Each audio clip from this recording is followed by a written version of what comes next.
ሰላም ቤተሰብ እንዴት ናችሁ? ቤት ታጋቢያዎች ነን።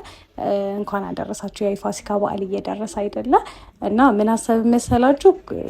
ለምን እቃዎችን ፓኬጅ እያደረኩኝ ቪዲዮ ለምን አልሰራላችሁም ብዬ አሰብኩኝ እና ለዛሬ ምን አዘጋጀሁላችሁ? የዳቦ መጋገሪያ አክለሪክ ሰርቪሶች፣ አክለሪክ የዳቦ ማቅረቢያ ወይ ደግሞ የእንጀራ ማቅረቢያ እንዲሁም ደግሞ አክለሪክ የውሃ ጆግ እና የውሃ ብርጭቆ ይዤላችሁ መጥቻለሁ። ይህ የምታዩት ኮምቴል የዳቦ ምጣድ ነው እና 3 ኪሎ 2 ኪሎ እና 1 ኪሎ መድፋት ይችላል። ብራንዱ ደግሞ ኮምቴል ነው እና ደግሞ እነዚህ ይሄኛው ደግሞ ለእንጀራ ወይም ለዳቦ ማቅረቢያ የሚሆን አክለሪክ የዳቦ ወይም የእንጀራ ማቅረቢያ ነው።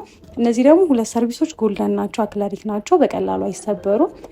በጣም ነው የሚያምሩት። ከረከቡት ጋርም ለውሃ ብርጭቆ ማቅረቢያም ለስኒ ማቅረቢያ ይሆናሉ። እነዚህኞቹ ደግሞ 6 ብርጭቆና 1 ጆግ ያለው አክለሪክ ጆግ ነው፣ የውሃ ጆግ ነው። በጣም ነው የሚያምሩት። እንዲሁም ደግሞ በቀላሉ መሰበር አይችሉም እና እነዚህን እቃዎች ለማግኘት ከፈለጋችሁ ስልካችን ባዮ ላይ ያለ ይደውሉልን። በተጨማሪም በአካል መታችሁ መግዛት የምትፈልጉ ሾላ ነው አድራሻችን። እናመሰግናለን።